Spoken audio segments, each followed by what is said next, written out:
ਦੇਖੋ ਗੱਲ ਇਹ ਹੈ ਕਿ ਤੁਸੀਂ ਗੱਲ ਸ਼ੁਰੂ ਕੀਤੀ ਹੈ ਕਿ ਭਾਰਤ ਦਾ ਮੀਡੀਆ ਬਹੁਤ ਹੀ ਜਿਹੜਾ ਉਹ ਚੈਲੰਜਿੰਗ ਦੌਰ ਵਿੱਚੋਂ ਬੁਰੇ ਦੌਰ ਵਿੱਚੋਂ ਗੁਜ਼ਰ ਰਿਹਾ ਹੈ। ਅਸਲ ਦੇ ਵਿੱਚ ਇਹ ਕਹਿਣਾ ਚਾਹੀਦਾ ਹੈ ਕਿ ਭਾਰਤ ਹੀ ਬਹੁਤ ਬੁਰੇ ਦੌਰ ਵਿੱਚੋਂ ਗੁਜ਼ਰ ਰਿਹਾ ਹੈ, ਕਿਉਂਕਿ ਮੁੱਖ ਮੀਡੀਆ ਜਿਹੜਾ ਹੈ ਉਹ ਇਸ ਵੇਲੇ ਜਿਹੜਾ ਜੇ ਹੁਣ ਆਪਾਂ ਕਿਸਾਨੀ ਅੰਦੋਲਨ ਦੀ ਗੱਲ ਕਰੀਏ, ਜਿਹੜੀ ਇਸ ਵੇਲੇ ਸਭ ਤੋਂ ਭਖਦਾ ਮਸਲਾ ਇਸ ਦੇਸ਼ ਦਾ, ਸਭ ਤੋਂ ਵੱਡਾ ਅੰਦੋਲਨ ਜਿਹੜਾ ਇਤਿਹਾਸ ਦੇ ਵਿੱਚ ਕਦੇ ਨਹੀਂ ਹੋਇਆ, ਉਹ ਇਸ ਵੇਲੇ ਜਿਹੜਾ ਉਹ ਹੋ ਰਿਹਾ। ਲੇਕਿਨ ਉਸ ਅੰਦੋਲਨ ਨੂੰ ਮੀਡੀਆ ਦੇ ਰਾਹੀਂ ਆਪਣੇ ਹਿਸਾਬ ਦੇ ਨਾਲ ਜਿਵੇਂ ਮਤਲਬ ਸੱਤਾਧਾਰੀ ਲੋਕ ਜਿਹੜੇ ਨੇ ਉਹ ਉਹਨੂੰ ਡਿਫਾਈਨ ਕਰਨ ਦਾ ਯਤਨ ਕਰ ਰਹੇ ਆ, ਉਹ ਸਭ ਤੋਂ ਚੈਲੰਜਿੰਗ ਦੌਰ ਹੈ। ਜਿਨ੍ਹਾਂ ਲੋਕਾਂ ਨੇ ਕਾਨੂੰਨ ਬਣਾਏ ਨੇ, ਮਤਲਬ ਸਰਕਾਰ ਨੇ ਜਿਹੜੇ ਕਾਨੂੰਨ ਬਣਾਏ ਨੇ, ਉਹਨੂੰ ਜਸਟੀਫਾਈ ਕਰਨ ਲਈ ਜਿਹੜਾ ਉਹ ਮੀਡੀਆ ਦਾ ਸਹਾਰਾ ਲਿਆ ਜਾ ਰਿਹਾ। ਮੀਡੀਆ ਅਸਲ ਦੇ ਵਿੱਚ ਕੀ ਹੁੰਦਾ? ਮੀਡੀਆ ਇੱਕ ਤਰ੍ਹਾਂ ਨਾਲ ਕਿਸੇ ਵੀ ਸਰਕਾਰ ਦੀ ਸਥਾਈ ਆਪੋਜੀਸ਼ਨ ਹੁੰਦਾ। ਇਸ ਗੱਲ ਤੇ ਨਜ਼ਰ ਰੱਖਣ ਵਾਸਤੇ ਹੁੰਦਾ ਹੈ ਕਿ ਕੀ ਸਰਕਾਰਾਂ ਕੁਝ ਗਲਤ ਤਾਂ ਨਹੀਂ ਕਰ ਰਹੀਆਂ, ਕੀ ਵਿਰੋਧੀ ਪਾਰਟੀਆਂ ਵੀ ਕੁਝ ਗਲਤ ਤਾਂ ਨਹੀਂ ਕਰ ਰਹੀਆਂ। ਮੀਡੀਆ ਨੇ ਇੱਕ ਤਵਾਜ਼ਨ ਬਣਾਉਣਾ ਹੁੰਦਾ, ਲੇਕਿਨ ਮੀਡੀਆ ਦਾ ਤਵਾਜ਼ਨ ਜਿਹੜਾ ਪਿਛਲੇ ਕੁਝ ਸਾਲਾਂ ਤੋਂ ਇਹ ਤਵਾਜ਼ਨ ਬਣਾਉਣ ਵਾਲੀ ਜਿਹੜੀ ਪ੍ਰਕਿਰਿਆ ਹੁੰਦੀ ਹੈ ਉਹ ਮੀਡੀਆ ਆਪਣੀ ਛੱਡ ਚੁੱਕਾ। ਜੇ ਮੇਨ ਮੀਡੀਆ ਜਿਹੜਾ ਹੈ ਉਹਨਾਂ ਦੀ ਉਸ ਆਵਾਜ਼ ਨੂੰ ਲੋਕਾਂ ਤੱਕ ਪਹੁੰਚਾਉਣ ਦੇ ਵਿੱਚ ਸਹੀ ਰੋਲ ਨਹੀਂ ਅਦਾ ਕਰ ਰਿਹਾ ਤੇ ਕੁਦਰਤੀ ਤੌਰ ਤੇ ਫਿਰ ਉਹ ਦੂਸਰੇ ਪਾਸੇ ਨੂੰ ਜਿਹੜਾ ਉਹਦਾ ਜ਼ੋਰ ਪਏਗਾ। ਔਰ ਇਹੀ ਗੱਲ ਪਿਛਲੇ ਕੁਝ ਸਾਲਾਂ ਦੇ ਵਿੱਚ ਹੋਈ ਹੈ ਕਿ ਸਭ ਤੋਂ ਜ਼ਿਆਦਾ ਸੋਸ਼ਲ ਮੀਡੀਆ ਜਿਹੜਾ ਹੈ ਉਹ ਇਸੇ ਲਈ ਜਿਹੜਾ ਉਹ ਹਿੰਦੁਸਤਾਨ ਦੇ ਵਿੱਚ ਜਿਹੜਾ ਪ੍ਰਚਲਿਤ ਹੋਇਆ। ਲੋਕ ਕੌਣ ਨੇ? ਲੋਕ ਇਸ ਦੇਸ਼ ਦਾ ਜਮਹੂਰੀ ਤਾਣਾ ਬਾਣਾ ਨੇ। ਜੇ ਜਮਹੂਰੀਅਤ ਪ੍ਰਤੀ ਤੁਹਾਡੀ ਕੋਈ ਅਕਾਊਂਟੇਬਿਲਿਟੀ ਨਹੀਂ ਹੈਗੀ, ਜੇ ਤੁਹਾਡੀ ਕੋਈ ਜਵਾਬਦੇਹੀ ਨਹੀਂ ਹੈਗੀ, ਜੇ ਤੁਹਾਡੀ ਕੋਈ ਰਿਸਪੌਂਸਿਬਿਲਿਟੀ ਨਹੀਂ ਹੈਗੀ, ਤਾਂ ਕੁਦਰਤੀ ਤੌਰ ਤੇ ਫਿਰ ਲੋਕ ਜਿਹੜੇ ਨੇ ਉਹ ਸੋਸ਼ਲ ਮੀਡੀਆ ਵੱਲ ਡਾਇਵਰਟ ਹੋਣਗੇ।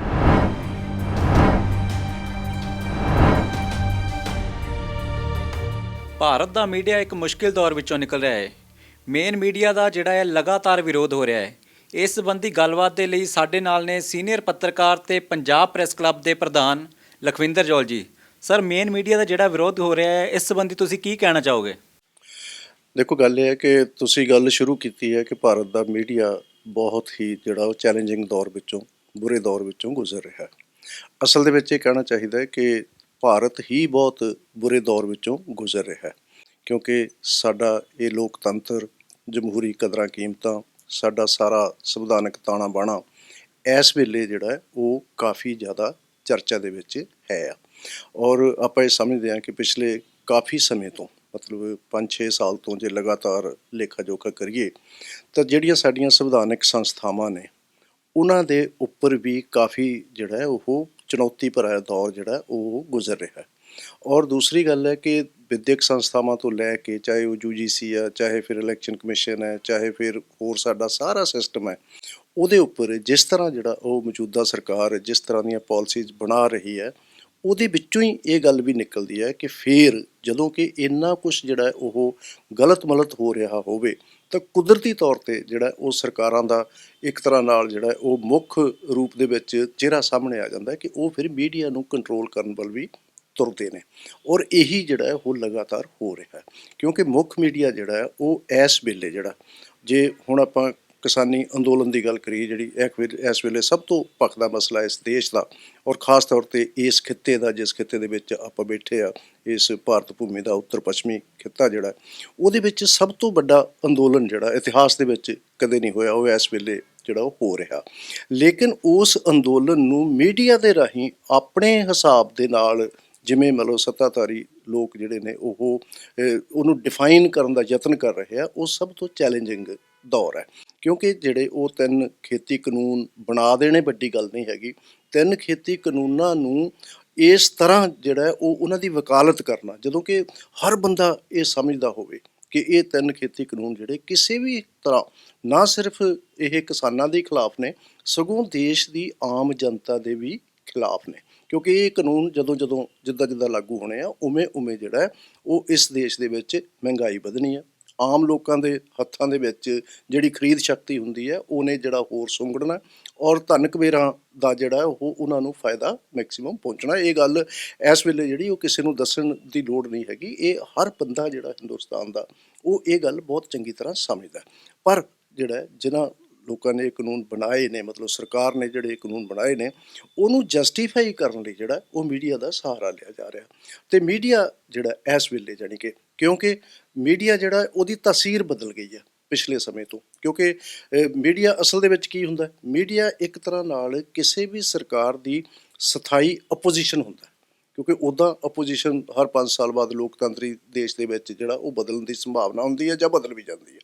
ਲੇਕਿਨ ਮੀਡੀਆ ਜਿਹੜਾ ਹੈ ਉਹ ਸਥਾਈ ਤੌਰ ਤੇ ਇਸ ਗੱਲ ਤੇ ਨਜ਼ਰ ਰੱਖਣ ਵਾਸਤੇ ਹੁੰਦਾ ਹੈ ਕਿ ਕੀ ਸਰਕਾਰਾਂ ਕੁਝ ਗਲਤ ਤਾਂ ਨਹੀਂ ਕਰ ਰਹੀਆਂ, ਕੀ ਵਿਰੋਧੀ ਪਾਰਟੀਆਂ ਵੀ ਕੁਝ ਗਲਤ ਤਾਂ ਨਹੀਂ ਕਰ ਰਹੀਆਂ। ਮੀਡੀਆ ਨੇ ਇੱਕ ਤਵਾਜ਼ਨ ਬਣਾਉਣਾ ਹੁੰਦਾ, ਲੇਕਿਨ ਮੀਡੀਆ ਦਾ ਤਵਾਜ਼ਨ ਜਿਹੜਾ ਪਿਛਲੇ ਕੁਝ ਸਾਲਾਂ ਤੋਂ ਇਹ ਤਵਾਜ਼ਨ ਬਣਾਉਣ ਵਾਲੀ ਜਿਹੜੀ ਪ੍ਰਕਿਰਿਆ ਹੁੰਦੀ ਹੈ ਉਹ ਮੀਡੀਆ ਆਪਣੀ ਛੱਡ ਚੁੱਕਿਆ। ਜਦੋਂ ਉਹ ਛੱਡ ਚੁੱਕਿਆ ਤੇ ਫਿਰ ਕੁਦਰਤੀ ਤੌਰ ਤੇ ਉਹਦਾ ਵਿਰੋਧ ਜਿਹੜਾ, ਕਿਉਂਕਿ ਲੋਕ ਜਿਹੜੇ ਨੇ ਉਹ ਬਹੁਤ ਸਿਆਣੇ ਹੁੰਦੇ ਆ, ਲੋਕ ਇਹ ਸਾਰੀਆਂ ਚੀਜ਼ਾਂ ਸਮਝਦੇ ਹੁੰਦੇ ਆ, ਕਿਉਂਕਿ ਜਿਹੜਾ ਲੋਕਾਂ ਦਾ ਸੰਬੰਧ ਸਿੱਧਾ ਕਿਸ ਚੀਜ਼ ਨਾਲ ਹੁੰਦਾ, ਆਪਣੇ ਅਧਿਕਾਰਾਂ ਨਾਲ ਜਿਹੜੇ ਲੋਕਤੰਤਰ ਨੇ ਉਹਨਾਂ ਨੂੰ ਦਿੱਤੇ ਹੋਏ ਨੇ। ਦੂਸਰਾ ਸੰਬੰਧ ਕਿਸ ਚੀਜ਼ ਨਾਲ ਹੁੰਦਾ, ਪੇਟ ਨਾਲ, ਰੋਟੀ ਨਾਲ। ਕਿਉਂਕਿ ਜੇ ਤੁਹਾਨੂੰ ਰੋਟੀ ਦੇ ਲਾਲੇ ਪੈ ਗਏ, ਜੇ ਤੁਹਾਨੂੰ ਰੋਟੀ ਦੇ ਹੀ ਸੰਦੇ ਪੈ ਗਏ, ਜੇ ਤੁਹਾਡੇ ਜਿਹੜੇ ਜਮਹੂਰੀ ਹੱਕ ਕਹਿਣ ਸੁਣਨ ਬੋਲਣ ਦੀ ਆਜ਼ਾਦੀ ਜਿਹੜੀ ਉਹ ਖਤਰੇ 'ਚ ਪੈ ਗਈ, ਤਾਂ ਕੁਦਰਤੀ ਤੌਰ ਤੇ ਜਿਹੜਾ ਫਿਰ ਇਸ ਤਰ੍ਹਾਂ ਦੇ ਅੰਦੋਲਨ ਉੱਠਣੇ ਜਿਹੜੇ ਉਹ ਜ਼ਰੂਰੀ ਹੋ ਜਾਂਦੇ, ਜਿਹੜੇ ਪਿਛਲੇ ਸਮੇਂ ਤੋਂ ਉੱਠ ਰਹੇ ਆ। ਲੇਕਿਨ ਉਹਨਾਂ ਨੂੰ ਜਿਹੜਾ ਜਿੱਥੇ ਕਾਨੂੰਨ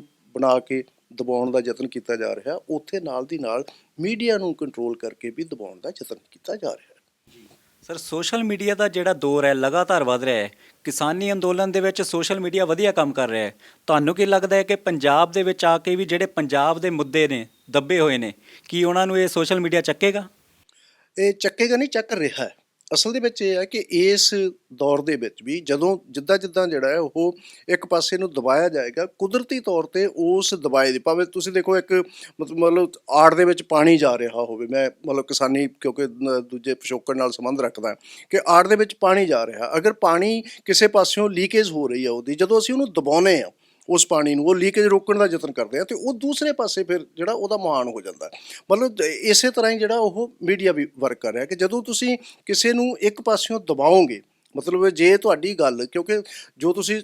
ਕਰ ਰਹੇ ਹੋ, ਮਤਲਬ ਜੋ ਜਿਹੜੀਆਂ ਉਹ ਲੋਕ ਲਹਿਰਾਂ 'ਚ ਗਲਤਾਨ ਜਿਹੜੇ ਲੋਕ ਨੇ, ਜੇ ਉਹ ਆਪਣਾ ਕੋਈ ਕਾਰਜ ਕਰ ਰਹੇ ਆ, ਜੇ ਮੇਨ ਮੀਡੀਆ ਜਿਹੜਾ ਹੈ ਉਹਨਾਂ ਦੀ ਉਸ ਆਵਾਜ਼ ਨੂੰ ਲੋਕਾਂ ਤੱਕ ਪਹੁੰਚਾਉਣ ਦੇ ਵਿੱਚ ਸਹੀ ਰੋਲ ਨਹੀਂ ਅਦਾ ਕਰ ਰਿਹਾ, ਤੇ ਕੁਦਰਤੀ ਤੌਰ ਤੇ ਫਿਰ ਉਹ ਦੂਸਰੇ ਪਾਸੇ ਨੂੰ ਜਿਹੜਾ ਉਹਦਾ ਜ਼ੋਰ ਪਏਗਾ। ਔਰ ਇਹੀ ਗੱਲ ਪਿਛਲੇ ਕੁਝ ਸਾਲਾਂ ਦੇ ਵਿੱਚ ਹੋਈ ਹੈ ਕਿ ਸਭ ਤੋਂ ਜ਼ਿਆਦਾ ਸੋਸ਼ਲ ਮੀਡੀਆ ਜਿਹੜਾ ਹੈ ਉਹ ਇਸੇ ਲਈ ਜਿਹੜਾ ਉਹ ਹਿੰਦੁਸਤਾਨ ਦੇ ਵਿੱਚ ਜਿਹੜਾ ਪ੍ਰਚਲਿਤ ਹੋਇਆ ਸਭ ਤੋਂ ਜ਼ਿਆਦਾ, ਕਿ ਅਸਲ 'ਚ ਮੇਨ ਮੀਡੀਆ ਨੇ ਜੋ ਅਸਲ ਦੇ ਵਿੱਚ ਜੋ ਕ੍ਰੈਡੀਬਿਲਿਟੀ, ਜੋ ਰਿਸਪੌਂਸਿਬਿਲਿਟੀ ਜਿਹੜੀ ਹੈ ਉਸ ਮੀਡੀਆ ਨੇ ਆਪਣੀ ਨਿਭਾਉਣੀ ਸੀ ਰਿਸਪੌਂਸਿਬਿਲਿਟੀ, ਤੇ ਆਪਣੀ ਕ੍ਰੈਡੀਬਿਲਿਟੀ ਨੂੰ ਬਚਾ ਕੇ ਰੱਖਣਾ ਸੀਗਾ, ਉਹ ਕੰਮ ਮੇਨ ਮੀਡੀਆ ਨੇ ਨਹੀਂ ਕੀਤਾ। ਔਰ ਦੂਸਰੀ ਗੱਲ ਇਹ ਹੈ ਕਿ ਮੀਡੀਆ ਦੀ ਫਿਰ ਅੱਗੋਂ ਇੱਕ ਅਕਾਊਂਟੇਬਿਲਿਟੀ ਹੁੰਦੀ ਹੈ, ਜਵਾਬਦੇਹੀ ਹੁੰਦੀ ਹੈ। ਉਹ ਜਵਾਬਦੇਹੀ ਕਿਹਨੂੰ ਹੁੰਦੀ ਹੈ? ਲੋਕਾਂ ਨੂੰ ਹੁੰਦੀ ਹੈ। ਲੋਕ ਕੌਣ ਨੇ? ਲੋਕ ਇਸ ਦੇਸ਼ ਦਾ ਜਮਹੂਰੀ ਤਾਣਾ ਬਾਣਾ ਨੇ। ਜੇ ਜਮਹੂਰੀਅਤ ਪ੍ਰਤੀ ਤੁਹਾਡੀ ਕੋਈ ਅਕਾਊਂਟੇਬਿਲਿਟੀ ਨਹੀਂ ਹੈਗੀ, ਜੇ ਤੁਹਾਡੀ ਕੋਈ ਜਵਾਬਦੇਹੀ ਨਹੀਂ ਹੈਗੀ, ਜੇ ਤੁਹਾਡੀ ਕੋਈ ਰਿਸਪੌਂਸਿਬਿਲਿਟੀ ਨਹੀਂ ਹੈਗੀ, ਤਾਂ ਕੁਦਰਤੀ ਤੌਰ ਤੇ ਫਿਰ ਲੋਕ ਜਿਹੜੇ ਨੇ ਉਹ ਸੋਸ਼ਲ ਮੀਡੀਆ ਵੱਲ ਡਾਇਵਰਟ ਹੋਣਗੇ। ਔਰ ਇਹੀ ਜਿਹੜਾ ਉਹ ਹੋ ਰਿਹਾ। ਔਰ ਇਸ ਵੇਲੇ ਜਿਹੜਾ ਜੇ ਆਪਾਂ ਮਤਲਬ ਪੱਤਰਕਾਰਾਂ ਦੀ, ਮਤਲਬ ਇਕੱਲੇ ਪੱਤਰਕਾਰਾਂ ਦੀ ਗੱਲ ਕਰੀਏ ਕਿ ਜਿਹੜੇ ਵੱਡੇ ਬਿਗ ਹਾਊਸਿਸ ਦੇ ਵਿੱਚ ਪੱਤਰਕਾਰ ਜਿਹੜੇ ਆਪਣੀ ਥੋੜ੍ਹੀ ਬਹੁਤੀ ਜਾਗਦੀ ਜ਼ਮੀਰ ਵਾਲੇ ਸੀ, ਚਾਹੇ ਉਹ ਵਿਨੋਦ ਦੁਆ ਸੀ, ਚਾਹੇ ਪ੍ਰਸੰਨ ਵਾਜਪਾਈ ਸੀ, ਚਾਹੇ ਲੋਕ ਜੋਸ਼ੀ ਸੀ, ਚਾਹੇ ਮਤਲਬ ਹੋਰ ਕਿੰਨੇ ਨਾਮ ਜਿਹੜੇ ਉਹ ਆਪਾਂ ਗਿਣਾ ਦਈਏ, ਜਿਨ੍ਹਾਂ ਨੂੰ ਇਸ ਦੌਰ ਦੇ ਵਿੱਚ ਆਪਣੀਆਂ ਨੌਕਰੀਆਂ ਤੋਂ ਹੱਥ ਧੋਣੇ ਪਏ ਕਿਉਂਕਿ ਉਹ ਜਾਗਦੀ ਜ਼ਮੀਰ ਵਾਲੇ ਪੱਤਰਕਾਰ ਹੈ ਸੀਗੇ। ਉਹਨਾਂ ਨੇ ਫਿਰ ਕੀ ਕੀਤਾ? ਉਹਨਾਂ ਨੇ ਆਪਣੇ YouTube ਚੈਨਲ ਖੋਲ੍ਹੇ, ਔਰ ਜਾਂ YouTube ਚੈਨਲ ਜਿਹੜੇ ਪਹਿਲਾਂ ਚੱਲਦੇ ਸੀ ਉਹਨਾਂ ਨਾਲ ਉਹ ਨਾਲ ਉਹਦੇ ਵਿੱਚ ਜਿਹੜੇ ਚਲੇ ਗਏ, ਔਰ ਉਹਨਾਂ ਨੇ ਆਪਣੀ ਗੱਲ ਕਹਿਣੋਂ ਰੁਕੇ ਨਹੀਂ। ਔਰ ਇਸੇ ਕਰਕੇ ਜਿਹੜਾ ਇਸ ਵੇਲੇ YouTube ਦੇ ਉੱਤੇ ਜਿਹੜੇ ਲੋਕ ਮਤਲਬ ਇਸ ਤਰ੍ਹਾਂ ਦੇ ਲੋਕ ਹੈ ਸੀਗੇ, ਔਰ ਜੇ ਮਤਲਬ ਅਜੇ ਤੱਕ ਕੋਈ ਬਚ ਰਿਹਾ ਤੇ ਉਹ ਅਜੇ ਤੱਕ ਰਵੀਸ਼ ਕੁਮਾਰ ਹੈ। ਲੇਕਿਨ ਆਪਾਂ ਨੂੰ ਇਹ ਵੀ ਪਤਾ ਕਿ NDTV ਜਿਹੜਾ ਹੈ ਉਹ ਅਗਲੇ ਆਉਣ ਵਾਲੇ ਦੌਰ ਦੇ ਵਿੱਚ ਸ਼ਾਇਦ ਉਹਦੇ ਉੱਪਰ ਵੀ ਉਹਦੀ ਜਿਹੜੀ ਜਿੰਨੇ ਉਹਦੇ ਦੂਜੇ ਸ਼ੇਅਰ ਨੇ ਉਹ ਵੀ ਇੱਕ ਬਿਗ ਹਾਊਸ ਜਿਹੜਾ ਉਹ ਖਰੀਦ ਚੁੱਕਾ ਹੈ ਇਸ ਵੇਲੇ, ਔਰ ਹੌਲੀ ਹੌਲੀ ਜਿਹੜਾ ਇਹ ਪਾਲਿਸੀ ਵੀ ਚੇਂਜ ਹੋ ਜਾਣੀ। ਮਤਲਬ ਕੋਈ ਇਸ ਤਰ੍ਹਾਂ ਦਾ ਚੈਨਲ ਬਚਿਆ ਨਹੀਂ ਹੈਗਾ ਜਿਹੜਾ ਅਸਲ ਦੇ ਵਿੱਚ ਲੋਕ ਆਵਾਜ਼ ਬਣ ਕੇ ਆਪਣੀ ਰਿਸਪੌਂਸਿਬਿਲਿਟੀ ਨੂੰ ਸਮਝ ਕੇ ਸਹੀ ਤੌਰ ਤੇ ਜਿਹੜਾ ਉਹ ਪਬਲਿਕ ਦੇ ਵਿੱਚ ਆਪਣੀ ਇੱਕ ਕ੍ਰੈਡੀਬਿਲਿਟੀ ਬਣਾ ਕੇ ਰੱਖੇ। ਮਤਲਬ ਵਿਗ ਹਾਊਸਿਸ ਵਿੱਚੋਂ ਤਾਂ ਇਹੋ ਜਿਹਾ ਚੈਨਲ ਜਿਹੜਾ ਉਹ ਅਜੇ ਜਿਹੜਾ ਉਹ ਸਿਰਫ NDTV ਹੈ ਜਿਹੜਾ ਸਹਿਕਦਾ, ਲੇਕਿਨ ਬਾਕੀ ਸਾਰੇ ਆਪਣੀ ਜੋ ਬੇਸਿਕ ਰਿਸਪੌਂਸਿਬਿਲਟੀ ਹੈ ਉਹਨੂੰ ਅਸਲ ਦੇ ਵਿੱਚ ਛੱਡ ਚੁੱਕੇ ਆ। ਔਰ ਇਸੇ ਕਰਕੇ ਜਿਹੜਾ ਉਹ ਸੋਸ਼ਲ ਮੀਡੀਆ ਜਿਹਨੂੰ ਆਪਾਂ ਕਹਿੰਦੇ ਆ ਜਾਂ YouTube ਚੈਨਲ ਜਿਹਨਾਂ ਨੂੰ ਆਪਾਂ ਕਹਿੰਦੇ ਆ, ਉਹ ਜਿਹੜੇ ਉਹ ਜ਼ਿਆਦਾ ਪ੍ਰਫੁੱਲਤ ਹੋ ਰਹੇ ਆ ਔਰ ਜ਼ਿਆਦਾ ਭਰੋਸੇਯੋਗ ਹੋ ਰਹੇ ਆ ਦਿਨ ਬ ਦਿਨ। ਹਾਲਾਂਕਿ ਜਿਹੜਾ ਉਹ ਬਹੁਤ ਸਾਰੀਆਂ ਚੀਜ਼ਾਂ ਇਸ ਤਰ੍ਹਾਂ ਦੀਆਂ ਵੀ ਉਹਦੇ ਉੱਪਰ ਆ ਜਾਂਦੀਆਂ ਜਿਹੜੀਆਂ ਅਸਲ ਦੇ ਵਿੱਚ ਨਹੀਂ ਆਉਣੀਆਂ ਚਾਹੀਦੀਆਂ, ਲੇਕਿਨ ਜਿਹੜੇ ਰਿਸਪੌਂਸੀਬਲ ਪੱਤਰਕਾਰ ਨੇ, ਜਿਹੜੇ ਮਤਲਬ ਸਜਗ ਨੇ, ਜਿਹੜੇ ਮਤਲਬ ਜਿਹਨੂੰ ਆਪਾਂ ਕਹਿੰਦੇ ਕਿ ਜਮਹੂਰੀ ਕਦਰਾਂ ਕੀਮਤਾਂ ਨੂੰ ਪ੍ਰਣਾਏ ਹੋਏ ਪੱਤਰਕਾਰ ਨੇ, ਜਿਨ੍ਹਾਂ ਨੂੰ ਇਸ ਦੇਸ਼ ਦੇ ਲੋਕਾਂ ਦਾ ਦਰਦ ਹੈ, ਉਹ ਆਪਣੇ ਤੌਰ ਤੇ ਬਹੁਤ ਸਹੀ ਰੋਲ ਅਦਾ ਕਰ ਰਹੇ ਆ ਇਸ ਵੇਲੇ, ਜੋ ਮੈਂ ਸਮਝਦਾ। ਸਰ, ਦੇਸ਼ ਦਾ ਜ਼ਿਆਦਾਤਰ ਮੇਨ ਮੀਡੀਆ ਜਿਹੜਾ ਹੈ ਉਸ ਨੂੰ ਗੋਦੀ ਮੀਡੀਆ ਨਾਲ ਪੁਕਾਰਿਆ ਜਾ ਰਿਹਾ ਹੈ ਤੇ ਇਸੇ ਸੰਬੰਧੀ ਕਿਸਾਨਾਂ ਨੇ ਆਪਣਾ ਟਰੋਲੀ ਟਾਈਮਜ਼ ਅਖਬਾਰ ਵੀ ਕੱਢਿਆ ਕਿ ਉਹਨਾਂ ਨੂੰ ਬਾਰ-ਬਾਰ ਅਲੱਗ-ਅਲੱਗ ਨਾਵਾਂ ਤੋਂ ਪੁਕਾਰਿਆ ਜਾ ਰਿਹਾ, ਚਾਹੇ ਖਾਲਿਸਤਾਨੀ, ਚਾਹੇ ਹੋਰ ਟੁਕੜੇ ਗੈਂਗ। ਇਸ ਸੰਬੰਧੀ ਕੀ ਕਹਿਣਾ ਚਾਹੋਗੇ?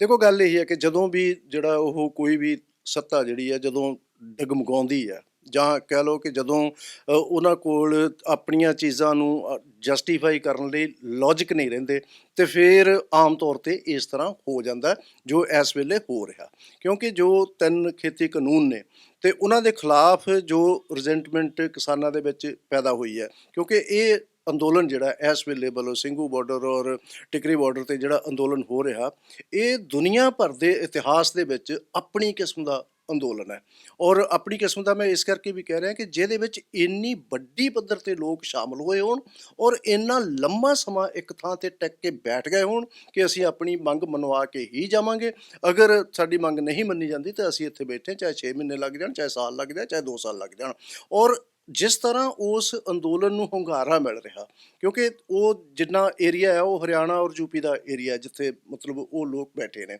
ਔਰ ਜ਼ਿਆਦਾਤਰ ਗਏ ਹੋਏ ਨੇ ਪੰਜਾਬ ਤੋਂ, ਲੇਕਿਨ ਹਰਿਆਣਾ ਔਰ ਯੂਪੀ ਦੇ ਏਰੀਏ ਦੇ ਵਿੱਚ ਦੋਨਾਂ ਥਾਵਾਂ ਤੇ ਹਾਲਾਂਕਿ ਉਸੇ ਪਾਰਟੀ ਦੀਆਂ ਸਰਕਾਰਾਂ ਨੇ ਜਿਸ ਪਾਰਟੀ ਦੇ ਖਿਲਾਫ ਅਸਲ ਦੇ ਵਿੱਚ ਇਹ ਅੰਦੋਲਨ ਹੈ, ਲੇਕਿਨ ਉਹਨਾਂ ਲੋਕਾਂ ਨੇ, ਮਤਲਬ ਤੁਸੀਂ ਹੈਰਾਨੀ ਵਾਲੀ ਗੱਲ ਹੈ ਇਹ ਕਿ ਉਹਨਾਂ ਲੋਕਾਂ ਨੇ ਜਿਸ ਤਰ੍ਹਾਂ ਜਿਹੜਾ ਉਹ ਵੱਡੀ ਪੱਧਰ ਦੇ ਉੱਤੇ ਰਾਸ਼ਨ, ਵੱਡੀ ਪੱਧਰ ਦੇ ਉੱਪਰ ਕੱਪੜੇ, ਵੱਡੀ ਪੱਧਰ ਦੇ ਉੱਪਰ ਉਹਨਾਂ ਦੇ ਰਹਿਣ ਦੀਆਂ ਸਾਰੀਆਂ ਸਹੂਲਤਾਂ ਜੋ ਮੁਹੱਈਆ ਕੀਤੀਆਂ ਗਈਆਂ, ਉਹ ਪੰਜਾਬ ਤੋਂ ਨਹੀਂ ਗਈਆਂ, ਉਹ ਹਰਿਆਣੇ ਤੋਂ ਔਰ ਯੂਪੀ ਤੋਂ ਹੀ ਆਈਆਂ, ਉੱਤਰਾਖੰਡ ਤੋਂ ਆਈਆਂ। ਮਤਲਬ ਇਹ ਜਿਹੜੀ ਆਪਣੇ ਆਪ ਦੇ ਵਿੱਚ ਇੱਕ ਯੂਨੀਕ ਕਿਸਮ ਦਾ ਇਹ ਅੰਦੋਲਨ ਹੈ। ਇਸ ਕਰਕੇ ਜਿਹੜਾ ਹੈ ਉਹ ਸਰਕਾਰ, ਕਿਉਂਕਿ ਇੱਕ ਤਰ੍ਹਾਂ ਨਾਲ ਜਿਹਨੂੰ ਆਪਾਂ ਕਹਿ ਸਕਦੇ ਹਾਂ ਕਿ ਇਹ ਅੱਕੀ ਪਲਾਹੀ ਹੱਥ ਮਾਰਨ ਵਾਲੀ ਗੱਲ ਹੈ, ਇਹ ਬੁਖਲਾਹਟ ਚੋਂ ਨਿਕਲੀ ਹੋਈ ਗੱਲ ਹੈ ਕਿ ਜਿਹੜਾ ਉਹ, ਕਿਉਂਕਿ ਉਸ ਅੰਦੋਲਨ ਦੇ ਵਿੱਚ ਕਿਉਂਕਿ ਕੋਈ ਪੋਲੀਟੀਕਲ ਲੋਕ ਨਹੀਂ ਹੈਗੇ ਉਸ ਅੰਦੋਲਨ ਦੇ ਵਿੱਚ, ਔਰ ਪੋਲੀਟੀਕਲ ਲੋਕਾਂ ਨੂੰ ਉਹ ਨੇੜੇ ਲੱਗਣ ਵੀ ਨਹੀਂ ਦਿੰਦੇ। ਉਹਨਾਂ ਦਾ ਮਤਲਬ ਇਹ ਹੈ ਕਿ ਅਸਲ ਦੇ ਵਿੱਚ ਜਿਹੜੇ ਸਹੀ ਤੌਰ ਉੱਤੇ ਵਿਕਟਮ ਨੇ ਜਿਹੜੇ ਇਹਨਾਂ ਕਾਨੂੰਨਾਂ ਤੋਂ, ਉਹ ਅਸਲ ਦੇ ਵਿੱਚ ਉੱਥੇ ਬੈਠੇ ਨੇ। ਤੇ ਜਿਹੜਾ ਉਹ ਇਸ ਤਰ੍ਹਾਂ ਦੀਆਂ ਕਰਕੇ ਕਿ ਜੀ ਉਹ ਖਾਲਿਸਤਾਨੀ ਨੇ ਜਾਂ ਉਹ ਮਾਓਵਾਦੀ ਨੇ ਜਾਂ ਉਹ ਲੈਫਟਿਸਟ ਨੇ ਜਾਂ ਉਹ ਇੱਦਾਂ ਆ, ਇਸ ਤਰ੍ਹਾਂ ਦੀਆਂ ਚੀਜ਼ਾਂ ਜਿਹੜੀਆਂ ਇਹ ਦੂਜੇ ਤਰੀਕੇ ਨਾਲ ਇਹ ਕਹਿਣਾ ਚਾਹੀਦਾ ਹੈ ਕਿ ਇਹ ਸਿਰਫ ਤੇ ਸਿਰਫ ਧਿਆਨ ਡਾਇਵਰਟ ਕਰਨ ਲਈ ਜਿਹੜੇ ਨਾ ਇਹ ਸ਼ੋਸ਼ੇ ਛੱਡੇ ਜਾਂਦੇ ਆ, ਜਦੋਂ ਕਿ ਇਸ ਤਰ੍ਹਾਂ ਦੀ, ਕਿਉਂਕਿ ਹੁਣ ਜਿਹੜੇ ਉਹ ਪਹਿਲਾਂ ਆੜ੍ਹਤੀਆਂ ਉੱਤੇ ਜਿਹੜੇ ਉਹ ਛਾਪੇ ਮਾਰੇ ਗਏ ਪੰਜਾਬ ਦੇ ਵਿੱਚ ਵੀ ਤੇ ਹੋਰ ਥਾਵਾਂ ਤੇ ਵੀ, ਮਤਲਬ ਇਨਕਮ ਟੈਕਸ ਡਿਪਾਰਟਮੈਂਟ, ਫਿਰ ਜਿਹੜਾ ਉਹ ED ਡਿਪਾਰਟਮੈਂਟ, ਤੇ ਹੁਣ ਜਿਹੜਾ ਉਹ ਪਿਛਲੇ ਦਿਨਾਂ ਤੋਂ ਜਿਹੜਾ ਉਹ NIA ਜਿਹੜੀ ਹੈ ਉਹ ਸਰਗਰਮ ਹੋ ਗਈ। ਮਤਲਬ ਇਹ ਸਾਰੀਆਂ ਚੀਜ਼ਾਂ ਇਨਵੈਸਟੀਗੇਸ਼ਨ ਕਰਨਾ ਕੋਈ ਮਾੜੀ ਗੱਲ ਨਹੀਂ ਹੈ, ਸਰਕਾਰ ਕਰੇ ਜਿਵੇਂ ਮਰਜ਼ੀ ਕਰੇ, ਲੇਕਿਨ ਬਿਨਾਂ ਇਨਵੈਸਟੀਗੇਸ਼ਨ ਤੋਂ ਫੱਟੇ ਲਗਾ ਦੇਣੇ ਕਿ ਉਹ ਮਾਓਵਾਦੀ ਹੈ, ਉਹ ਖਾਲਿਸਤਾਨੀ ਹੈ, ਉਹ ਫਲਾਣਾ, ਇਹ ਜਿਹੜਾ ਇਹ ਕੋਈ ਜ਼ਿਆਦਾ ਸ਼ੋਭਾ ਨਹੀਂ ਦਿੰਦਾ, ਕਿਉਂਕਿ ਉਹ ਇਸ ਧਰਤੀ ਨਾਲ ਜੁੜੇ ਹੋਏ ਲੋਕ ਨੇ, ਉਹ ਮਿੱਟੀ ਦੇ ਪੁੱਤਰ ਨੇ, ਔਰ ਆਪਣੀ ਜੋ ਸਹੀ ਤੌਰ ਤੇ ਉਹਨਾਂ ਦੇ ਮਤਲਬ ਉਹਨਾਂ ਨੂੰ ਜੋ ਚੀਜ਼ ਜਿਹੜੀ ਉਹ ਹੌਂਟ ਕਰ ਰਹੀ ਆ, ਉਹ ਆਪਣੀ ਆਵਾਜ਼ ਉਠਾ ਰਹੇ ਨੇ ਔਰ ਲੋਕਤੰਤਰੀ ਤਰੀਕੇ ਨਾਲ ਉਠਾ ਰਹੇ ਨੇ। ਮਤਲਬ ਇੰਨਾ ਸ਼ਾਂਤਮਈ, ਇੰਨਾ ਡਿਸਿਪਲਿਨ ਅੰਦੋਲਨ ਜਿਹੜਾ ਅੱਜ ਤੱਕ ਜਿਹੜਾ ਉਹ ਹਿੰਦੁਸਤਾਨ ਦੇ ਇਤਿਹਾਸ ਵਿੱਚ ਤਾਂ ਹੋਇਆ ਹੀ ਨਹੀਂ, ਬਲਕਿ ਦੁਨੀਆ ਦੇ ਇਤਿਹਾਸ ਵਿੱਚ ਵੀ ਕਦੇ ਨਹੀਂ ਹੋਇਆ। ਇਸ ਕਰਕੇ ਸਰਕਾਰ ਨੂੰ ਚਾਹੀਦਾ ਹੈ ਕਿ ਇਹਨੂੰ ਥੋੜ੍ਹਾ ਸਿੰਪਥੈਟਿਕਲੀ ਸੋਚਣ ਦਾ ਯਤਨ ਕਰੇ, ਕਿਉਂਕਿ ਜੇ ਤੁਸੀਂ ਕਾਨੂੰਨ ਬਣਾਏ ਨੇ, ਤੁਸੀਂ ਕਹਿ ਰਹੇ ਹੋ ਕਿ ਅਸੀਂ ਕਿਸਾਨਾਂ ਦੇ ਹੱਕ ਵਿੱਚ ਬਣਾਏ ਨੇ, ਤੇ ਜੇ ਕਿਸਾਨ ਹੀ ਇਹ ਮੰਨਣ ਨੂੰ ਤਿਆਰ ਨਹੀਂ ਹੈ ਕਿ ਉਹਨਾਂ ਦੇ ਹੱਕ ਵਿੱਚ ਹੈਗੇ ਜਾਂ ਨਹੀਂ ਹੈਗੇ, ਤਾਂ ਫਿਰ ਤੁਸੀਂ ਕਿਵੇਂ ਇਹਨੂੰ ਜਸਟੀਫਾਈ ਕਰਦੇ ਹੋ? ਕਿਉਂਕਿ ਜੇ ਮਤਲਬ ਚਾਹੇ ਉਹ ਓਪਨ ਮੰਡੀ ਦਾ ਮਸਲਾ ਹੋਵੇ, ਚਾਹੇ ਉਹ ਜਿਹੜਾ ਉਹ ਜ਼ਮੀਨਾਂ ਦੇ ਜਿਹੜਾ ਉਹ ਅਧਿਗ੍ਰਹਿਣ ਦਾ ਮਸਲਾ ਹੋਵੇ, ਜੇ ਉਹਨਾਂ ਚੀਜ਼ਾਂ ਦੇ ਵਿੱਚ ਕਲੈਰਿਟੀ ਨਹੀਂ ਆ ਤੇ ਸਰਕਾਰ ਜਾਂ ਤਾਂ ਉਹਨਾਂ ਨੂੰ ਪੂਰੀ ਤਰ੍ਹਾਂ ਸਪਸ਼ਟ ਕਰੇ, ਸਪਸ਼ਟ ਵੀ ਪੂਰੀ ਤਰ੍ਹਾਂ ਸਰਕਾਰ ਕਰ ਨਹੀਂ ਪਾ ਰਹੀ, ਔਰ 10 ਗੇੜ ਇੱਕ 10ਵਾਂ ਗੇੜ ਜਿਹੜਾ ਉਹ ਅੱਜ ਹੋਣਾ ਸੀ, ਜਿਹੜਾ ਹੁਣ ਕੱਲ੍ਹ ਤੇ ਪਾ ਦਿੱਤਾ ਇਹਨਾਂ ਨੇ, ਕਿ 10ਵੇਂ ਗੇੜ ਤੱਕ ਦੀ ਗੱਲਬਾਤ ਦੇ ਵਿੱਚ ਵੀ ਇਹ ਗੱਲ ਇੱਥੋਂ ਹੀ ਸ਼ੁਰੂ ਹੁੰਦੀ ਹੈ ਔਰ ਇੱਥੇ ਹੀ ਖਤਮ ਹੋ ਜਾਂਦੀ ਆ ਕਿ ਕਾਨੂੰਨ ਰੱਦ ਹੋਣੇ ਆ, ਕਾਨੂੰਨ ਰੱਦ ਨਹੀਂ ਹੋਣੇ। ਉਹਦੇ ਵਿੱਚ ਕੀ ਚੰਗਾ ਆ ਸਰਕਾਰ ਤੇ ਸਰਕਾਰ ਦੇ ਮੰਤਰੀ, ਕਿਉਂਕਿ ਜਗ੍ਹਾ ਜਗ੍ਹਾ ਜਾ ਕੇ ਜਿਹੜਾ ਉਹ ਭਾਰਤੀ ਜਨਤਾ ਪਾਰਟੀ ਦੇ ਆਗੂ ਜਿਹੜੇ ਨੇ ਉਹ ਪਿੰਡਾਂ ਦੇ ਵਿੱਚ ਜਾ ਕੇ ਜਿਹੜਾ ਉਹ ਯਤਨ ਵੀ ਕਰ ਰਹੇ ਕਿ ਲੋਕਾਂ ਨੂੰ ਉਹ ਸਮਝਾ ਲੈਣ, ਲੇਕਿਨ ਇੱਕ ਵੀ ਚੀਜ਼ ਜਿਹੜੀ ਹੈ ਉਹ ਲੌਜੀਕਲੀ ਸਮਝਾਉਣ ਦੇ ਵਿੱਚ ਉਹ ਕਾਮਯਾਬ ਨਹੀਂ ਹੋ ਰਹੇ, ਕਿਉਂਕਿ ਅਸਲ ਦੇ ਵਿੱਚ ਇਹਦੀ ਬੁਨਿਆਦ ਗਲਤ ਹੈ। ਬੁਨਿਆਦ ਮੈਂ ਇਸ ਕਰਕੇ ਗਲਤ ਕਹਿੰਦਾ ਕਿ ਇਹ ਕਾਨੂੰਨ ਜਿਹੜੇ ਆ ਉਹ ਕਿਸੇ ਵੀ ਤਰ੍ਹਾਂ ਕਿਸਾਨ ਦੇ ਹੱਕ ਵਿੱਚ ਨਹੀਂ ਹੈਗੇ। ਇਹ ਕਾਨੂੰਨ ਧਨ ਕੁਬੇਰ ਦੇ ਹੱਕ ਵਿੱਚ ਨੇ। ਇਹ ਕਾਨੂੰਨ ਉਹਨਾਂ ਲੋਕਾਂ ਦੇ ਹੱਕ ਵਿੱਚ ਨੇ ਜਿਨ੍ਹਾਂ ਨੇ ਉਸ ਜ਼ਮੀਨ ਨੂੰ ਅਧਿਗ੍ਰਹਿਣ ਕਰਨਾ ਤੇ ਉਹਦੇ ਉੱਪਰ ਖੇਤੀ ਕਰਵਾਉਣੀ ਆ। ਔਰ ਫਿਰ ਜਿਹੜਾ ਹੈ ਉਹਦੇ ਵਿੱਚ ਸਭ ਤੋਂ ਜਿਹੜੀ ਕਾਨੂੰਨੀ ਮਾਦੇ ਆ ਕਿ ਉਹਦੀ ਕੋਈ ਸੁਣਵਾਈ ਵੀ ਨਹੀਂ ਹੋਏਗੀ, ਮਤਲਬ ਉਹ ਅਦਾਲਤ ਦਾ ਦਰਵਾਜ਼ਾ ਬੰਦ ਕਰ ਦਿੱਤਾ ਗਿਆ ਕਾਨੂੰਨ ਦੇ ਵਿੱਚ। ਉਹਦੇ ਵਿੱਚ ਕਿਹਾ ਕਿ ਉਹ ਐਸਡੀਐਮ ਸੁਣਵਾਈ ਕਰੇਗਾ, ਜੇ ਐਸਡੀਐਮ ਨਹੀਂ ਤਾਂ ਫਿਰ ਅੱਗੇ ਜਿਹੜਾ ਉਹ ਡਿਪਟੀ ਕਮਿਸ਼ਨਰ ਕਰੇਗਾ। ਮਤਲਬ ਇਸ ਤਰ੍ਹਾਂ ਦਾ ਜਿਹੜਾ ਆ ਇਹ, ਕਿਉਂਕਿ ਇੱਕ ਸੰਵਿਧਾਨਕ ਸਿਸਟਮ ਜਿਹੜਾ ਸਾਡਾ ਚੱਲ ਰਿਹਾ ਅਦਾਲਤੀ ਸਿਸਟਮ, ਤੁਸੀਂ ਉਹਨੂੰ ਵੀ ਜਿਹੜਾ ਉਹ ਬਦਲੀ ਜਾਂਦੇ ਹੋ। ਫਿਰ ਜਿਹੜਾ ਇੱਕ ਮੰਡੀਕਰਨ ਦਾ ਸਿਸਟਮ ਚੱਲ ਰਿਹਾ ਤੁਸੀਂ ਉਹਨੂੰ ਵੀ ਬਦਲੀ ਜਾਂਦੇ ਹੋ। ਫਿਰ ਐਮਐਸਪੀ ਦਾ ਜਿਹੜਾ ਪਹਿਲਾਂ ਚੱਲ ਰਿਹਾ ਕੁਝ ਫਸਲਾਂ ਦੇ ਉੱਤੇ, ਤੁਸੀਂ ਉਹਦੀ ਵੀ ਕੋਈ ਗਾਰੰਟੀ ਦੇਣ ਨੂੰ ਤਿਆਰ ਨਹੀਂ ਹੈਗੇ। ਇਹ ਸਾਰੀਆਂ ਚੀਜ਼ਾਂ ਜਿਹੜੀਆਂ ਉਹ ਜਦੋਂ ਦਿਮਾਗ ਦੇ ਵਿੱਚ ਕਿਸਾਨਾਂ ਦੇ ਆ ਗਈਆਂ ਨੇ ਤੇ ਉਹਨਾਂ ਨੂੰ ਸਪਸ਼ਟ ਕਰਨਾ ਜਿਹੜਾ ਉਹ ਸਰਕਾਰ ਦਾ ਕੰਮ ਹੈ। ਔਰ ਸਰਕਾਰ ਜੇ 9 ਗੇੜਾਂ ਦੀ ਗੱਲਬਾਤ ਵਿੱਚ ਵੀ ਸਪਸ਼ਟ ਨਹੀਂ ਕਰ ਸਕੀ ਤੇ 10ਵੇਂ ਗੇੜ ਦੀ ਗੱਲਬਾਤ ਵਿੱਚ ਹੀ ਕੱਲ੍ਹ ਨੂੰ ਕਰ ਦੇਵੇ, ਤੇ ਜਾਂ ਤਾਂ ਫਿਰ ਉਹਨਾਂ ਨੂੰ ਪੂਰੀ ਤਰ੍ਹਾਂ ਕਨਵਿੰਸ ਕਰੇ ਤੇ ਜਾਂ ਫਿਰ ਇਸ ਜਿੱਦ ਤੋਂ ਪਾਸੇ ਹਟੇ ਕਿ ਜਿਹੜਾ ਜੇ ਕਾਨੂੰਨ ਜਿਹੜੇ ਆ ਉਹ ਕਿਸਾਨ ਕਹਿੰਦੇ ਨੇ ਕਿ ਉਹਨਾਂ ਦੇ ਹੱਕ ਵਿੱਚ ਨਹੀਂ ਹੈਗੇ ਔਰ ਲੌਜੀਕਲੀ ਉਹ ਦੱਸ ਰਹੇ ਨੇ ਕਿ ਕਿਉਂ ਨਹੀਂ ਹੈਗੇ, ਤੇ ਫਿਰ ਤੁਸੀਂ ਉਹਦਾ ਕੋਈ ਜਵਾਬ ਦਿਓ ਜਾਂ ਉਹਨੂੰ ਮੰਨ ਲਓ। ਤੇ ਮੰਨਣ 'ਚ ਕੋਈ ਹਰਜ ਨਹੀਂ ਹੁੰਦਾ, ਕਿਉਂਕਿ ਜੇ ਤੁਸੀਂ ਡੈਮੋਕ੍ਰੇਸੀ ਦੇ ਹੈੱਡ ਹੋ, ਜੇ ਤੁਸੀਂ ਸਮਝਦੇ ਹੋ ਕਿ ਡੈਮੋਕ੍ਰੈਟਿਕ ਸੈਟਅਪ ਹੈ, ਤੇ ਫਿਰ ਬਹੁਤ ਜ਼ਰੂਰੀ ਹੈ ਕਿ ਤੁਸੀਂ ਲੋਕਾਂ ਦੀ ਗੱਲ ਮੰਨ ਲਓ, ਕਿਉਂਕਿ ਇਹ ਲੋਕਤੰਤਰ ਹੈ। ਜੀ ਸਰ, ਦੇਸ਼ ਦੇ ਇੱਕ ਮੀਡੀਆ ਵੱਡੇ ਅਦਾਰੇ ਅਰਨਬ ਗੋਸਵਾਮੀ ਦੇ ਨਾਮ ਤੋਂ ਜਿਹੜੀ ਹੈ WhatsApp ਚੈਟ ਜਿਹੜੀ ਇੱਕ ਵਾਇਰਲ ਹੋ ਰਹੀ ਹੈ, ਤੇ ਦੇਸ਼ ਦੇ ਅੰਦਰੂਨੀ ਮੁੱਦੇ ਜਿਹੜੇ ਕਿ ਬਾਹਰ ਨਹੀਂ ਆਉਣੇ ਚਾਹੀਦੇ ਉਹ ਵੀ ਉਹ ਚੈਟ ਦੇ ਵਿੱਚ ਆ ਰਹੇ ਨੇ। ਕੀ ਕਹਿਣਾ ਚਾਹੋਗੇ? ਦੇਖੋ, ਉਹਦਾ ਪਹਿਲਾਂ ਵੀ ਤੁਹਾਨੂੰ ਪਤਾ ਹੈ ਕਿ TRP ਵਾਲੇ ਕੇਸ ਦੇ ਵਿੱਚ ਵੀ ਔਰ ਉਸ ਤੋਂ ਬਾਅਦ ਬੰਬੇ ਪੁਲਿਸ ਨੇ ਉਹਦੇ ਖਿਲਾਫ ਕੀਤਾ, ਪਰ ਉਹਦੇ ਵਿੱਚ ਵੀ ਜਿਹੜਾ ਉਹ ਅਦਾਲਤ ਨੂੰ ਕਿਵੇਂ ਇਨਵੋਲਵ ਕਰਕੇ ਉਹਨੂੰ ਫਿਰ ਜ਼ਮਾਨਤ ਵੀ ਮਿਲ ਗਈ। ਕਿਉਂਕਿ ਇਹ ਸਾਰੀਆਂ ਚੀਜ਼ਾਂ ਜਿਹੜੀਆਂ, ਔਰ ਜਿਵੇਂ ਉਹ ਚੈਟ ਜਿਹੜੀ ਉਹ ਵਾਇਰਲ ਹੋ ਰਹੀ ਆ, ਉਹ ਮੈਂ ਸੁਣੀ ਆ ਸਾਰੀ ਦੀ ਸਾਰੀ, ਕਿਉਂਕਿ ਉਹਦੇ ਵਿੱਚ ਵੀ ਤੁਸੀਂ, ਕਿਉਂਕਿ ਇਹ ਇਸ ਤਰ੍ਹਾਂ ਦੀ ਚੀਜ਼ ਹੈ ਕਿ ਉਹ ਮੰਤਰੀਆਂ ਬਾਰੇ ਟਿੱਪਣੀਆਂ ਕਰ ਰਹੇ, ਉਹ ਫਿਰ ਜਿਹੜਾ ਆਪਣੇ ਤੌਰ ਤੇ ਛੋਟ ਹੀ ਦੇ ਰਿਹਾ, ਮਤਲਬ ਆਪਣੇ ਦੂਸਰੇ ਪਾਰਟਨਰ ਨੂੰ, ਕਾਊਂਟਰ ਪਾਰਟਨਰ ਨੂੰ, ਕਿ ਜਿਹੜਾ ਉਹਦੀ ਤਾਂ ਤੂੰ ਪਰਵਾਹ ਹੀ ਨਾ ਕਰ, ਉਸ ਮਿਨਿਸਟਰ ਨਾਲ ਮੈਂ ਐਂ ਕਰ ਲਾਂਗਾ। ਮਤਲਬ ਇਹ ਆਪਣੇ ਆਪ ਦੇ ਵਿੱਚ ਇੱਕ ਸ਼ਰਮਨਾਕ ਗੱਲ ਹੈ। ਔਰ ਚਾਹੀਦਾ ਤਾਂ ਸਰਕਾਰ ਨੂੰ ਇਹ ਹੈ ਕਿ ਇਹਦੇ ਨਾਲ ਸਰਕਾਰ ਦੀ ਕੋਈ ਜਿਹੜੀ ਉਹ ਭੱਲ ਨਹੀਂ ਬਣ ਰਹੀ, ਸਗੋਂ ਹੇਠੀ ਹੀ ਹੋ ਰਹੀ ਆ ਕਿ ਇੱਕ ਪੱਤਰਕਾਰ ਜਿਹੜਾ ਮਤਲਬ ਤੁਹਾਡਾ ਚਹੇਤਾ ਪੱਤਰਕਾਰ ਹੈ, ਉਹ ਤੁਹਾਡੇ ਬਾਰੇ ਇਸ ਤਰ੍ਹਾਂ ਦੀਆਂ ਗੱਲਾਂ ਕਰ ਰਿਹਾ। ਕਿਉਂਕਿ ਇਸ ਕਰਕੇ ਬਹੁਤ ਜ਼ਰੂਰੀ ਹੈ ਇਹ ਕਿ ਇੱਕ ਤਾਂ ਜਿਹੜਾ ਉਹ ਕਿ ਪੱਤਰਕਾਰਤਾ ਨੂੰ ਇੰਨੀ ਮਤਲਬ ਹਲਕੀ ਤਰ੍ਹਾਂ ਜਿਹੜਾ ਉਹ ਲੈਣਾ, ਤੇ ਦੂਸਰੀ ਗੱਲ ਹੈ ਕਿ ਉਹਨਾਂ ਨੂੰ ਐਕਸਪਲਾਇਟ ਕਰਨ ਲਈ, ਬਾਕੀ ਵੱਲੋਂ ਪੋਲੀਟੀਕਲ ਮੋਟਿਵਸ ਲਈ ਐਕਸਪਲਾਇਟ ਕਰਨ ਵਾਸਤੇ ਉਹਨਾਂ ਨੂੰ ਵਰਤਣਾ, ਤੇ ਫਿਰ ਉਹਨਾਂ ਨੂੰ ਇੰਨੀ ਖੁੱਲ੍ਹ ਦੇਣੀ ਕਿ ਉਹ ਤੁਹਾਡੇ ਵਿਆਪ ਤੇ ਲੋਕਾਂ ਨਾਲ ਇਸ ਤਰ੍ਹਾਂ ਦੇ ਵਾਅਦੇ ਕਰਨ। ਇਹ ਆਪਣੇ ਆਪ ਦੇ ਵਿੱਚ ਵੈਸੇ ਸ਼ਰਮਨਾਕ ਗੱਲ ਹੀ ਹੈ। ਸਰ, ED CBI ਹੋਵੇ ਤੇ ਚਾਹੇ ਉਹ ਨੇਤਾ, ਇਹਨਾਂ ਤੋਂ ਇਹ ਨਾਲ ਹੁਣ ਮੀਡੀਆ ਤੋਂ ਵੀ ਲੋਕਾਂ ਦਾ ਥੋੜ੍ਹਾ ਜਿਹਾ ਵਿਸ਼ਵਾਸ ਉੱਠ ਰਿਹਾ ਹੈ, ਤੇ ਲੋਕਾਂ ਤੇ ਆਪਣਾ ਵਿਸ਼ਵਾਸ ਕਿਵੇਂ ਬਣਾ ਸਕਦੀ ਹੈ? ਦੇਖੋ, ਵਿਸ਼ਵਾਸ ਦੀ ਤਾਂ ਸਿੱਧੀ ਪੱਧਰੀ ਗੱਲ ਹੈ ਕਿ ਅਸਲ ਦੇ ਵਿੱਚ ਇਹ ਹੈ ਕਿ ਜੋ ਲੋਕਾਂ ਦੀ ਆਵਾਜ਼ ਹੈ ਉਹਨੂੰ ਲੌਜੀਕਲੀ ਜਿਹੜਾ ਉਹ ਪਬਲਿਕ ਦੇ ਵਿੱਚ ਲੈ ਕੇ ਜਾਣਾ ਮੀਡੀਆ ਦਾ ਕੰਮ ਹੁੰਦਾ। ਜਿਵੇਂ ਮੈਂ ਸ਼ੁਰੂ ਦੇ ਵਿੱਚ ਕਿਹਾ ਕਿ ਮੀਡੀਆ ਅਸਲ ਦੇ ਵਿੱਚ ਕਿਸੇ ਵੀ ਸਰਕਾਰ ਦੀ ਸਥਾਈ ਅਪੋਜੀਸ਼ਨ ਹੁੰਦਾ ਕਿ ਜੇ ਤੁਸੀਂ ਆਪਣਾ ਅਪੋਜੀਸ਼ਨ ਵਾਲਾ ਫਰਜ਼ ਨਹੀਂ ਨਿਭਾ ਰਹੇ, ਅਪੋਜੀਸ਼ਨ ਦਾ ਮਤਲਬ ਟੀਕਾ ਟਿੱਪਣੀ ਨਹੀਂ ਹੁੰਦਾ, ਅਪੋਜੀਸ਼ਨ ਦਾ ਮਤਲਬ ਹੁੰਦਾ ਕਿ ਜਿਹਨੂੰ ਆਪਾਂ ਵਾਚ ਡੌਗ ਕਹਿੰਦੇ ਹਾਂ, ਕਿ ਉਹਨੇ ਇਹ ਨਜ਼ਰ ਰੱਖਣੀ ਹੁੰਦੀ ਹੈ ਕਿ ਕਿਤੇ ਕੋਈ ਗਲਤ ਤਾਂ ਨਹੀਂ ਹੋ ਰਿਹਾ। ਜੇ ਉਹ ਗਲਤ ਹੋ ਰਿਹਾ, ਭਲੇ ਹੀ ਉਹ ਅਪੋਜੀਸ਼ਨ ਗਲਤ ਕਰੇ, ਤੇ ਉਹਨੂੰ ਫਿਰ ਆਵਾਜ਼ ਉਠਾਉਣੀ ਪਏਗੀ ਔਰ ਆਪਣੀ ਕ੍ਰੈਡੀਬਿਲਿਟੀ ਤਾਂ ਹੀ ਬਣੇਗੀ ਮੀਡੀਆ ਦੀ ਜੇ ਉਹ ਜੈਨੂਅਨ ਔਰ ਰਿਸਪੌਂਸਿਬਿਲਿਟੀ ਨਾਲ, ਕਿਉਂਕਿ ਇਸ ਦੇਸ਼ ਨੂੰ ਬਹੁਤ ਸਾਰੇ ਜਿਹੜੇ ਉਹ ਖਤਰੇ ਨੇ, ਅੰਦਰੋਂ ਵੀ ਬਾਹਰੋਂ ਵੀ। ਉਹਨਾਂ ਖਤਰਿਆਂ ਨੂੰ ਜਿਹੜਾ ਹੈ ਉਹ ਸੋ ਕਾਲਡ ਜਿਹੜਾ ਆਪਾਂ ਕਹਿੰਦੇ ਆ ਕਿ ਅਖੌਤੀ ਰਾਸ਼ਟਰਵਾਦ ਦੇ ਨਾਂ 'ਤੇ ਪ੍ਰਚਾਰਨਾ ਜਿਹੜਾ ਉਹ ਕਿਸੇ ਵੀ ਤਰ੍ਹਾਂ ਠੀਕ ਨਹੀਂ ਹੈਗਾ। ਅਸਲ ਰਾਸ਼ਟਰਵਾਦ ਜਿਹੜਾ ਉਹਦੀ ਪਰਿਭਾਸ਼ਾ ਮੀਡੀਆ ਨੂੰ ਕੱਢਣੀ ਪਏਗੀ। ਅਸਲ ਰਾਸ਼ਟਰਵਾਦ ਜਿਹੜਾ ਉਹ ਲੋਕ ਪੱਖੀ ਰਾਸ਼ਟਰਵਾਦ ਹੁੰਦਾ ਹੈ, ਉਹ ਸੱਤਾ ਪੱਖੀ ਰਾਸ਼ਟਰਵਾਦ ਨਹੀਂ ਹੁੰਦਾ। ਇਸ ਕਰਕੇ ਜਿਹੜਾ ਬਹੁਤ ਜ਼ਰੂਰੀ ਹੈ ਕਿ ਜਿਹੜਾ ਉਹ ਰਾਸ਼ਟਰਵਾਦ ਦੀ ਸਹੀ ਪਰਿਭਾਸ਼ਾ ਕੱਢਣੀ ਤੇ ਰਾਸ਼ਟਰਵਾਦ ਦੀ ਸਹੀ ਪਰਿਭਾਸ਼ਾ ਦਾ ਪ੍ਰਚਾਰ ਕਰਨਾ ਔਰ ਉਹਨੂੰ ਸਮਝਾਉਣਾ, ਇਹ ਵੀ ਪੱਤਰਕਾਰਤਾ ਦਾ ਕੰਮ ਹੈ। ਔਰ ਪੱਤਰਕਾਰਤਾ ਨੂੰ ਇਹ ਕੰਮ ਕਰਨਾ ਚਾਹੀਦਾ ਹੈ ਕਿ ਅਸਲ ਦੇ ਵਿੱਚ ਦੇਸ਼ ਭਗਤੀ ਜਿਹੜੀ ਹੈ ਉਹ ਲੋਕਾਂ ਨਾਲ ਖੜੀ ਹੁੰਦੀ ਹੈ। ਉੱਥੋਂ ਦੇ ਲੋਕ ਜੋ ਚਾਹੁੰਦੇ ਨੇ, ਲੋਕਾਂ ਦੀ ਜਿਹਨੂੰ ਆਪਾਂ ਕਹਿੰਦੇ ਕਿ ਲੋਕਤੰਤਰੀ ਕਦਰਾਂ ਕੀਮਤਾਂ ਦੇ ਅਨੁਸਾਰ ਜਿਹੜੀ ਦੇਸ਼ ਭਗਤੀ ਹੋਣੀ ਚਾਹੀਦੀ ਹੈ, ਉਹੀ ਦੇਸ਼ ਭਗਤੀ ਅਸਲ ਦੇਸ਼ ਭਗਤੀ ਹੁੰਦੀ ਹੈ। ਇਸ ਗੱਲ ਦਾ ਪ੍ਰਚਾਰ ਮੀਡੀਆ ਨੂੰ ਵੀ ਕਰਨਾ ਚਾਹੀਦਾ। ਦੂਸਰੀ ਗੱਲ ਕਿ ਕੋਈ ਜਿਹੜਾ ਉਹ ਸਰਕਾਰ ਦੇ ਕਿਸੇ ਕਾਨੂੰਨ ਦੇ ਖਿਲਾਫ ਜਾਂ ਕਿਸੇ ਬੇਰਹਿਮੀ ਖਿਲਾਫ ਜਾਂ ਕਿਸੇ ਜਿਹੜਾ ਉਹ ਸਿਸਟਮ ਦੇ ਖਿਲਾਫ ਜੇ ਕੋਈ ਆਵਾਜ਼ ਜਿਹੜਾ ਉਹ ਉਠਾ ਰਹੇ ਨੇ ਲੋਕ, ਤੇ ਉਹਨੂੰ ਸਹੀ ਪਰਸਪੈਕਟਿਵ ਦੇ ਵਿੱਚ ਜਿਹੜਾ ਉਹ ਜਿਹਨੂੰ ਆਪਾਂ ਕਹਿੰਦੇ ਵਿਆਖਿਆ ਕਰਨੀ ਉਹਦੀ, ਔਰ ਉਹਨੂੰ ਜਿਹੜਾ ਉਹ ਸਮਝਾਉਣ ਦੀ ਮੁਦਰਾ ਦੇ ਵਿੱਚ ਉਹਨੂੰ ਛਾਇਆ ਕਰਨਾ ਜਾਂ ਉਹਨੂੰ ਪ੍ਰਸਾਰਿਤ ਕਰਨਾ ਬੇਹੱਦ ਜ਼ਰੂਰੀ ਹੈ। ਔਰ ਇਹ ਕੰਮ ਮੀਡੀਆ ਦਾ, ਜਿਹੜਾ ਮੀਡੀਆ ਇਸ ਵੇਲੇ ਛੱਡ ਕੇ ਬੈਠਾ, ਬਹੁਤ ਜ਼ਰੂਰੀ ਹੈ ਕਿ ਮੀਡੀਆ ਨੂੰ ਇਸ ਪਾਸੇ ਆ ਕੇ ਔਰ ਆਪਣੀ ਰਿਸਪੌਂਸਿਬਿਲਟੀ ਨਿਭਾ ਕੇ ਔਰ ਇਸ ਦੇਸ਼ ਦੀਆਂ ਕਦਰਾਂ ਕੀਮਤਾਂ ਦੀ ਰਾਖੀ ਲਈ ਪਹਿਰਾ ਦੇਣਾ ਚਾਹੀਦਾ। ਸਰ, ਡਾਕਟਰਸ ਜਿਹੜੇ ਹੁੰਦੇ ਨੇ ਆਪਣੇ ਕੋਲੀਗਸ ਦੀ ਨੌਲੇਜ ਨੂੰ ਵਧਾਉਣ ਦੇ ਲਈ ਕਿਸੇ ਨਾ ਕਿਸੇ ਤਰ੍ਹਾਂ ਮੀਟਿੰਗਸ ਕਰਦੇ ਰਹਿੰਦੇ ਨੇ, ਆਪਸ ਦੇ ਵਿੱਚ ਮਿਲਦੇ ਰਹਿੰਦੇ ਨੇ। ਕਿ ਪੰਜਾਬ ਪ੍ਰੈਸ ਕਲੱਬ ਆਪਣੇ ਪੱਤਰਕਾਰਾਂ ਦੀ ਨੌਲੇਜ ਨੂੰ ਵਧਾਉਣ ਦੇ ਲਈ ਜਾਂ ਆਪਸੀ ਭਾਈਚਾਰਾ ਵਧਾਉਣ ਦੇ ਲਈ ਕੋਈ ਮੰਥਲੀ, ਵੀਕਲੀ ਜਾਂ ਐਨੂਅਲੀ ਮੀਟਿੰਗ ਕਰਦਾ ਹੈ? ਦੇਖੋ, ਗੱਲ ਇਹ ਹੈ ਕਿ ਸ਼ੁਰੂ ਦੇ ਵਿੱਚ ਅਸੀਂ ਬਹੁਤ ਸਾਰੇ ਕਰਦੇ, ਸੈਮੀਨਾਰ ਵੀ ਕਰਦੇ, ਡਿਸਕਸ਼ਨਸ ਵੀ ਕਰਦੇ, ਮੀਟਿੰਗਾਂ ਵੀ ਕਰਦੇ, ਸਾਰਾ ਕੁਝ ਕਰਦੇ, ਪਰ ਲੇਕਿਨ ਆਹ ਪਿਛਲਾ ਦੌਰ ਜਿਹੜਾ ਕਰੋਨਾ ਮਹਾਮਾਰੀ ਵਾਲਾ ਦੌਰ ਹੈ, ਇਹਦੇ ਵਿੱਚ ਆ ਕੇ ਥੋੜ੍ਹੀ ਢਿੱਲ ਜ਼ਰੂਰ ਰਹੀ ਹੈ ਇਸ ਮਾਮਲੇ ਦੇ ਵਿੱਚ ਕਿ ਜਿਹੜੇ ਉਹ ਸਾਡੇ ਪੱਤਰਕਾਰ ਜਿਹੜੇ ਨੇ ਉਹ ਕਿਵੇਂ ਹੋਰ ਜ਼ਿਆਦਾ ਚੌਕਸ ਹੋਣ, ਕਿਵੇਂ ਹੋਰ ਜ਼ਿਆਦਾ ਜਿਹੜੇ ਉਹ